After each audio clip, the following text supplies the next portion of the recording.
Une invitée au milieu des grosses têtes que vous ne connaissez pas, mais que vous allez apprendre à connaître. Et si je l'ai invitée, c'est parce que j'estime qu'elle le mérite. Elle se nomme Isabelle Alonso.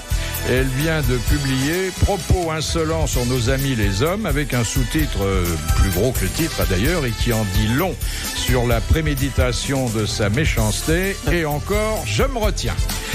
Isabelle Alonso. Et autour d'elle, bien sûr, quelques misogynes de belle figure. De base. D'abord, quelqu'un qui s'illustre depuis quelques jours, et ça fait du bruit dans les gazettes, en disant pique-pendre, et puis en le répétant, d'une consoeur qui a le malheur de vouloir faire le même métier que lui. Thierry Roland. Non.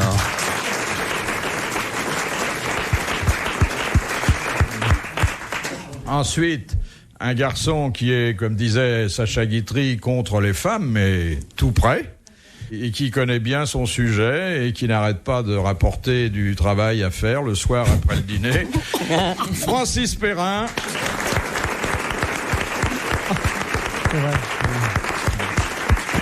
Et puis, quelqu'un que nous aimons bien, mais que j'ai invité aussi aujourd'hui parce qu'il représente à lui seul toute la misogynie méditerranéenne, Enrico Macias. Moi, c'est pas vrai.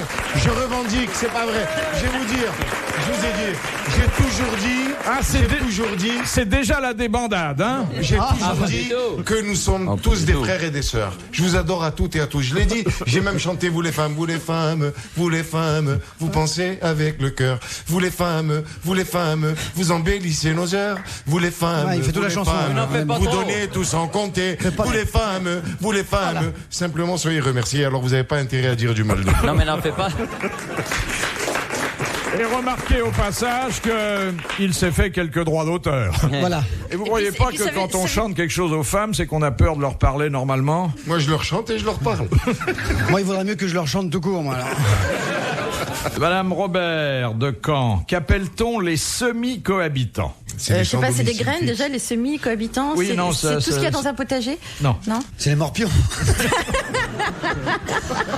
Ils viennent, non. Oh non, généralement ils restent. Hein. Ah oui. Ils sont très attachés à l'homme. Moi, une fois, souvent ils sont partis, plus que la personne qui lui a donné. Alors, vous savez où j'avais attrapé ça? Je vous le dis parce que c'est un costume de scène à la SFP. À la on dit toujours ça, un costume de scène. C'est ce que vous avez raconté à votre femme. Bah oui. C'était le mien que tu avais mis. Ah non, mais c'est extraordinaire. Et après, moi, quand j'essayais un costume ou tout, qui n'était pas fait sur mesure ou quoi que ça, j'amenais une poudre et je mettais dans le pantalon. Non, mais c'est vrai, je fais pas une blague. Hein. Il démorpionise ses costumes. Voilà. Moi, je vais plus ça parce que on me les fait sur mesure. Ouais. On vous fait des morpions sur mesure maintenant? Oui, aussi. Énorme. Enfin, je vous raconte. Bon, alors, je vous demande donc ce que signifie l'expression semi-cohabitant. C'est des gens qui sont mariés à temps partiel? Ils sont pas mariés. C'est en France? Alors, il y en a maintenant en France, et il y a dans la presse des articles de plus en plus nombreux sur ce qu'on n'est pas loin de considérer comme un phénomène de société. C'est un couple qui vit pas dans le même appartement. Exactement. Bonne réponse d'Isabelle Alonso. Alors, la vraie définition, c'est personne vivant selon un mode particulier d'union amoureuse qui consiste à conserver deux domiciles. Ouais, c'est vachement bien. C'est ce que vous c'est super pour les préconisez. filles parce qu'il faut pas s'occuper des chemises à repasser, de la bouffe à faire et tout. Il fait tout lui-même, c'est vachement mieux, quoi. Oui. Je le conseille à toutes Encore les des copines. misogynes. Ouais. Il y en a sans arrêt. Encore des bobons, vous savez. Ça évite certaines promiscuités qui... Ça évite certains... qu'on saute sur la gueule, surtout. Oui, ça c'est la finalité. Mais chemin faisant, on évite la salle de bain commune et... Ah oui, ça c'est dégueulasse, oui. La salle de bain, ça va encore. C'est Ah là là, pour la avec des cheveux cuisine, partout la et tout, c'est vaisselle. insupportable. Oui. Ouais, on craint rien côté cheveux avec lui. Je sais pas, et les poils de barbe avec la mousse à raser qui traînent. Non, Et les cheveux dans le lavabo. Et les cheveux dans le lavabo Ah, c'est aussi. dégueulasse. Ah ouais, donc chacun son Je sais lavabo, pas c'est où bien ça ce va que je dériver. disais. Hein. Y a pas Moi non plus, je me demande. Mais ça évitera que j'amène le petit déjeuner au lit. C'est marrant parce qu'elle a l'air plutôt sympa, la le dame, matin, là. comme je le fais depuis des années. Très bien. Moi, je suis vachement sympa. Non, elle a l'air plutôt sympa, mais bon. Elle est Vous sympa, aussi, vous avez l'air sympa. Ouais. mais elle est lucide. Non seulement elle est lucide, mais elle veut pas s'en laisser compter. Vous comprenez? Elle en a assez de votre domination. Elle en a assez d'être un objet sexuel. J'ai rien dit à ce sujet. Enfin, le jour où elle va rencontrer l'amiral, ça va faire des étincelles, hein, ça moi je vous le dis. Faut faire très attention. Hein. Mais je me réserve de leur faire connaissance. Oui, mais faut qu'elle s'habitue tout de même. Oui. Oui. C'est gentil tout de même. Oui. Je pouvais pas lui faire ça la première fois. Non, ça aurait pas été bien. Ça c'est très bien. Non, ça serait, ça bien de votre c'est part. noble de votre part. Arrêtez de me motiver. Alors, vous vous plaignez que on ne se soigne pas assez. Par exemple, vous dites, nous le désir, faut qu'on se le tricote nous-mêmes. C'est bien simple. Quand je vois un homme sexy qui a fait pour plaire des efforts de présentation, la moitié du temps, c'est un PD. Ouais. C'est vrai, oui, c'est vrai. Ah, ça, Je trouve que souvent les hommes sont contents quand c'est le printemps à Paris. Ils disent que les femmes s'habillent plus court, qu'on voit comme ça des décolletés qui pigeonnent, des jambes nues et que c'est très affriolant. Mais mettez-vous à notre place 2 secondes. Qu'est-ce qu'on voit nous quand les mecs se mettent en tenue d'été? C'est les super énormes maillots de bain qui descendent jusqu'aux genoux, les tongs avachis, les t-shirts énormes qui descendent jusqu'à J'aime mi-cuisse. bien ces relations. Enfin, pas tellement sexy en général. Et quand on voit un mec hyper sexy, en général, c'est pour plaire à un autre mec qui a fait des efforts. C'est dommage. Alors les mecs, faites des efforts, quoi. Je dis à ceux qui sont dans la salle. Et qu'est-ce que vous entendez par la formule « faut rentabiliser le gourdin » Bah, c'est que les mecs, quand ils draguent, il faut que ça soit vite fait, bien fait, quoi. On est Ouais. pas là pour perdre du temps. Direct à la casse trésor. Mais vous Je avez- connais RTL, j'en profite pour le dire. Vous me donnerez les noms de qui vous avez rencontrés, c'est intéressant tout de même. Hein. On va les rencontrer. Vous voulez une liste? Ah oui, j'aimerais bien. Bah, vous pouvez demander à n'importe quelle femme qui vous entoure, elle vous fera la même. Justement pas, non. Oui. Ah non. Je parle en général, hein. Moi, je suis pas là pour parler de moi. Comment est-ce que vous me trouvez? Côté vestimentaire, super conventionnel. Même ça, il faut pas. Quand on sort du classique, on dit qu'est-ce qu'il est fantaisiste, mais pour qui il se Bah, plaint? moi, j'aime bien un fantaisiste, c'est C'est sympa. vrai? Bah ouais, À surtout mon pour un âge. chanteur. Mais ça va pas. Vous seriez expert comptable, je dis pas, mais là. Mais il est aussi. Et aussi expert. Il est aussi. Ah, ça, Et vous pouvez compter sur moi en plus. quand il passe au droit d'auteur et tout, il est expert comptable. Ouais. Ça vous gêne un homme qui a une cravate, une veste Non, ça dépend de la cravate, ça dépend de la veste, Et quoi. ça dépend de l'homme. Ça dépend évidemment aussi de l'homme. Ouais. Il y a des hommes très beaux même quand ils ont des vêtements très laids, mais enfin c'est pas désagréable quand ils font des efforts de présentation. Par exemple, vous trouvez que le côté sportif un peu j'ai branché rien dit. de Francis Perrin Crasse dans mon coin, je suis tranquille. Ah non, mais il y a un effort parce qu'il y a vous regardez, il y a les chaussettes. Les chaussettes sont assorties à la chemise c'est bien. Lacoste et Moi, le je blouson est assorti aux chaussures. Voilà. Mais le pantalon est super avachi. Hein, Oui, quand même. exprès. Exprès. Parce que c'est fait pour pas avoir de plis. Je me suis fait engueuler par mon tailleur parce que j'avais mis des plis la dernière fois en plus. Alors. Ah, il me veut, Ouais, mais ça vous se savez porte ce comme que ça. c'est. Alors, moi, d'abord, je suis content d'avoir en plus. Mais on a du mal à se faire une idée en vous voyant comme ça. Non, Mais vous vous faites pas d'idée, hein. Philippe Bouvard sur RTL, 4h, 4h30, les grosses têtes dans la nuit des temps. Alors, vous avez tous eu un problème de drague à un certain moment de votre vie. Hein, je m'adresse là à Enrico Macias, à Francis Perrin, à Thierry Roland. Bon, bah, parce même à que moi, ça arrive à tout le monde. ça arrive à tout le monde. Bon, et généralement, il faut dire que la drague du séducteur lambda manque un peu d'imagination. C'est ce que vous notez, et vous reprochez d'ailleurs aux séducteurs en goguette de faire de la femme abordée une espèce de poteau indicateur sur pattes. C'est pas ça que je dis. Je dis que les hommes, on les appelle monsieur depuis leur naissance jusqu'à leur mort. Mais nous, les femmes, on nous appelle madame ou mademoiselle en fonction du fait qu'on est marié ou pas. C'est-à-dire qu'on annonce directement notre éventuel degré de disponibilité sexuelle dès qu'on annonce notre état civil. Et je trouve ça pas normal, quoi. Oui. Ou mais alors ça les vous hommes, faut appelle qu'on les appelle mademoiselle. monsieur et mon damoiseau s'ils sont pas mariés, quelque chose comme ça, quoi. Mon damoiseau. Ça serait joli, Mon non? damoiseau, Au moins ça aussi serait- joli que ça serait mademoiselle. Ça assez serait joli. Mimi. C'est ridicule de nous Non, appeler mais il faut bien mademoiselle. dire que notre drague, généralement, ça ne vole pas très haut. Ça se réfugie dans quelques phrases bateau. Vous habitez chez vos parents? Oui. Ah, ça me rappelle une histoire qui est vraiment arrivée. C'est 2 amis intimes qui décident, ils sont raides complètement, ils n'ont pas un rond, pas un sou. C'est déjà pas Et ils mal. décident d'aller en Afrique faire fortune. Et ils arrivent en Afrique. Et puis, au bout de 2 jours, il y en a un des deux qui dit, ah non, moi je peux pas tenir ici, je rentre à Paris. Et ils se séparent. Et celui qui rentre à Paris fait fortune. Et au bout, je la fais courte, hein. Ouais.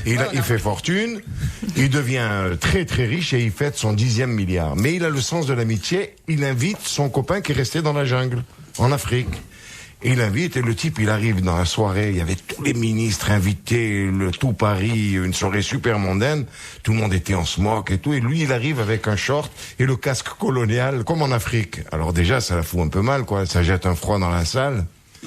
Et puis il arrive vers la femme d'un ministre, qui était très très belle, avec une belle robe longue et tout, puis il lui dit, vous dansez, madame? Alors, elle dit oui. Et bon, alors on couche ensemble ce soir? Tout de suite, direct. Alors la femme du ministre est outrée, elle va voir le maître de cérémonie, puis elle dit, regardez comment on est reçu chez vous, qu'est-ce que c'est que ce goujat? Et elle lui raconte l'histoire. Alors lui, il veut pas vexer son copain parce qu'il a pris de mauvaises habitudes dans la jungle, en Afrique et tout, et puis il lui dit, mais enfin, c'est pas comme ça qu'il faut faire, tiens-toi bien, en fait, tu as perdu les bonnes habitudes, c'est quand même la femme d'un ministre et tout ça, il faut pas lui parler comme ça. Et tu sais, si tu as envie de draguer discrètement, tu parles de tes voyages et tout ça. Puis après, si tu vois que l'ambiance est bonne, on sait jamais, ça peut marcher à la fin. Il dit bon, d'accord, bon, j'essaierai de retenir la leçon. Il invite une autre femme, une dame, très belle, avec une belle robe et tout. Puis, il l'a fait courte là. Ah, oui. Non mais ça va au montage, on va couper. Ouais. Et puis... Pourquoi ils sont partis les techniciens? Allez, vous me coupez, je peux pas finir. Je peux pas finir mon histoire. Alors, tout le monde est parti. Alors il arrive et puis il lui dit, madame, vous dansez? Elle dit oui. Il dit, est-ce que vous connaissez le Tanganyika? Il dit non. Il dit, alors on couche ensemble ce soir? Voilà, bah c'était gentil. C'était une histoire de drague. Mais enfin, vous êtes un séducteur, hein? M'adresse d'ailleurs aussi bien à Enrico que... Seulement quand j'ai la guitare et que je chante. Oui, oui, mais attendez. De velours, là, comme ça. Regarde comme ça. Arrêtez. Isabelle, la vérité. Et surtout quand je prends cette voix, qu'est-ce que ça vous fait? Oui, c'est beau. Bah, je vais glisser de ma chaise dans la Pas comme tout à l'heure, hein, que tu vous ai parlé quand même. Oui, seulement, vous rappelez quand même que le féminin séducteur, c'est nymphomane. Et qu'on pardonne pas à une femme les performances qui valent à un homme la considération. Une femme qui drague beaucoup, oui, c'est une nymphomane, c'est en quelque sorte une malade, quoi. Et ou alors c'est une, on peut dire le mot, on peut dire c'est une salope, c'est ça qu'on dit. Hein. Alors qu'un mec qui drague beaucoup, c'est un don juan, c'est un séducteur. Plus il a de femmes et plus il est bien vu, alors qu'une nana c'est le contraire. C'est pas bien ça. D'ailleurs, ça va à l'encontre de vos intérêts les plus immédiats, messieurs. Exactement. Mais là, non, mais vous avez. Là, vous voyez qu'il y a des points où on est vraiment d'accord. Il y a des choses que vous dites et qui devraient intéresser Thierry Roland. Vous dites un entraîneur travaille à améliorer les résultats d'une équipe sportive. En tout cas, une entraîneuse travaille dans un bar à putes. Un coureur fait du sport. Une coureuse est une saute au paf. Un professionnel est un mec compétent. Une professionnelle est une pute. Un homme public est un homme connu. Une femme publique est une pute. Il y en a beaucoup, non? Très juste. Un courtisan est un flatteur. Une courtisane est une pute. Un homme de mauvaise vie, ça ne se dit pas. Une femme de mauvaise vie est une pute. Un homme qui fait le trottoir est un maçon. Une âme qui fait le trottoir est une pute.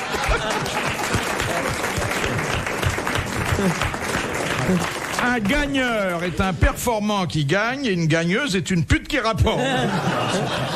Très bien. Eh oui. Mais oui, Vous devez pas tellement aimer le roi Salomon, hein? Pourquoi? Parce qu'il a dit, à part ma mère, elles sont toutes des putes. Il n'y a pas que lui qui a dit ça. Moi, je pourrais dire tous des macros sauf mon père. Mais je le dis pas. Mais le domaine du chant qui nous est imparti est quand même très limité au putanage, je trouve. En tout cas, dans le langage. Alors, c'est pas dommage qu'on fasse autre chose. Eh oui. Vous êtes d'accord? Méditez tout ça, hein? Méditez. Alors, une... Là, c'est pas lui qui l'a écrit. Non. C'est pour ça que ça t'est arrêté vite, d'ailleurs. Non, Oui, mais on va la compter, hein, dans les droits d'auteur. Cette question vient de Marseille, où habite monsieur Albert Muda. Ah, oui. On l'aime, celui-là. On l'aime beaucoup, celui-là. Il n'est pas d'Algérie, celui-là. En 1857, quel auteur fut inculpé d'offense à la morale publique pour avoir, soi-disant, glorifié l'adultère? Flaubert? Flaubert, exactement. Oui, Madame Bovary. Il venait de publier Madame Bovary. Bonne réponse d'Isabelle Allonge. Les grosses têtes dans la nuit des temps. Sur RTL, de 4h à 4h30. On parle sexe dans vos grosses têtes dans la nuit des temps, et cette émission du 9 juillet 1996 autour de Philippe Bouvard, Thierry Roland, Francis Perrin, Enrico Macias. C'est une petite nouvelle. Isabelle Alonso. Alors, question de Madame Motta. Pourquoi le muscle d'Arthos, qui est situé à la base du scrotum, est-il surnommé l'ascenseur? parce qu'il arrête pas le de monter et descendre. scrotum. Après C'est lui quoi qui Qu'est-ce permet que vous avez dit l'érection. Exactement. Ben voilà. C'est d'ailleurs la définition même du petit Robert. Il sert à relever la verge et donc il intervient en cas d'érection. Bonne réponse d'Isabelle Alonso. J'aime bien votre nuance, il intervient en cas d'érection. C'est pas ma nuance, c'est celle du petit Robert. Qui a dû avoir une conception difficile. Avec la rousse. À propos...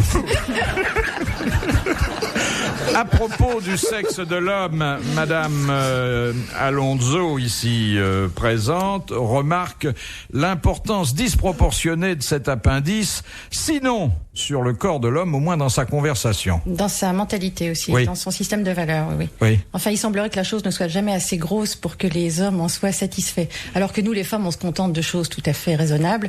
Eux, ils ont toujours l'impression qu'il n'y en a jamais assez. Ah, Mais enfin, je suis vous rassure, rassuré. Et vous n'êtes pas loin, Isabelle Alonso, de souscrire à la vieille et triviale formule « il vaut mieux une petite nerveuse qu'une grosse paresseuse ». Oui, je sais pas qui c'est qui l'a inventé celle-là, mais C'est moi. je sais Erdac. pas. C'est sûrement un humoriste Enfin, si on a vraiment le choix, sous-développé. autant une grosse. Comment vous avez dit? Une Petite paresseuse. Alors, il vaut mieux une petite nerveuse qu'une Voilà, grosse paresseuse. une grosse Oui. nerveuse tant qu'à faire. Oui. Moi, je sais qu'il y a quelques femmes qui me font des confidences, qui m'ont raconté, sont très embêtées quand elles ont un énorme machin. Bah évidemment, Voilà. c'est inutilisable. Ouais, ouais. Je vous le fais pas dire. Je veux dire, non, c'est. Non, mais c'est vrai. Moi, C'est moi. inimaginable. Ah ça bah va, moi, moi, c'est pas pour moi, c'est pas un problème. Non, moi non plus. Vous offrez la loupe en même temps? Non, moi je suis dans l'honnête moyenne, moi. C'est quoi l'honnête Vous êtes moyenne? dans la moyenne. Ah, c'est vrai que vous fréquentez les vestiaires, vous en J'en vois beaucoup. Je voudrais vous dire quelque chose, c'est que la mienne, elle était tellement extraordinaire qu'ils ont été obligés de la couper.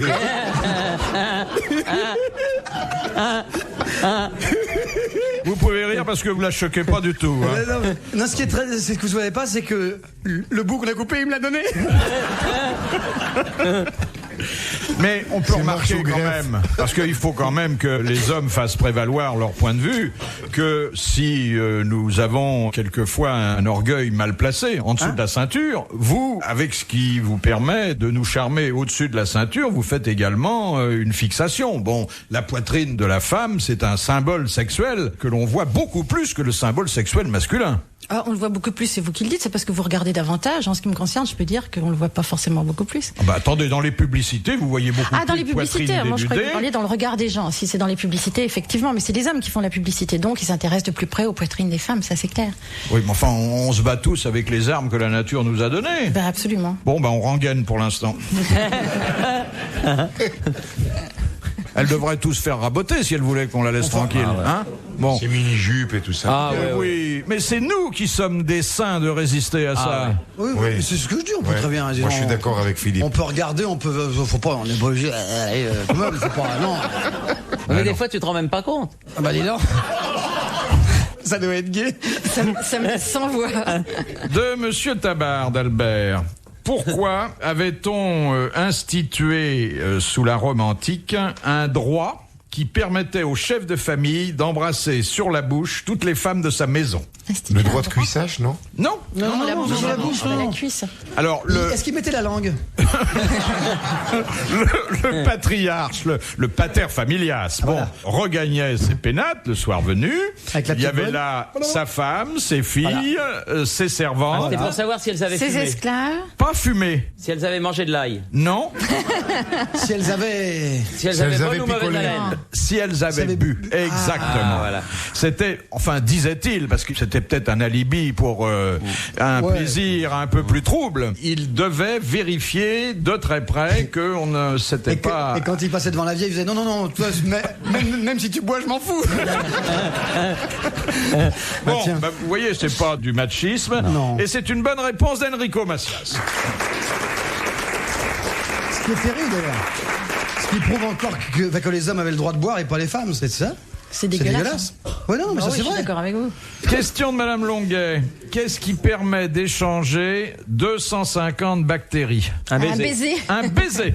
Bonne réponse de Thierry Roland. 250. Un baiser. 250 bactéries. Pour un baiser de durée normale, limité, moyenne. Limité, hein. oui. Et il mime en plus. Non. Bah, ça lui rappelle des bons souvenirs. Hein. Alors, il n'y a pas longtemps, malheureusement, ça s'est soldé par une défaite qui a dû faire plaisir à Isabelle, mais j'ai été chez nos amis les Grecs. Oui. Ah oui, il n'y a pas longtemps. Je vous rassure, Beaux ils hommes. ont laissé tomber des paquets de bifetons devant moi, j'ai pas bougé une oreille. Hein. Ah là, D'ailleurs, c'est pas une oreille qui demandait de bouger. Hein. C'est comme le savon dans la douche. personne ne touche. Ils restent par terre et ils font. Donc 250 bactéries à l'occasion d'un baiser, c'est des choses qu'il vaut mieux oublier quand on est amoureux. Hein. D'ailleurs, Ouais, non, c'est sympa, rien ne les dit que ce bactéries. soit des bactéries nocives. Hein. C'est des Ouais, petites non, c'est- bactéries un peu coquines, un peu curieuses. Qui... Avec des portes jartelles. Oui. Ah. Retrouvez les grosses têtes dans la nuit des temps à tout moment sur RTL.fr.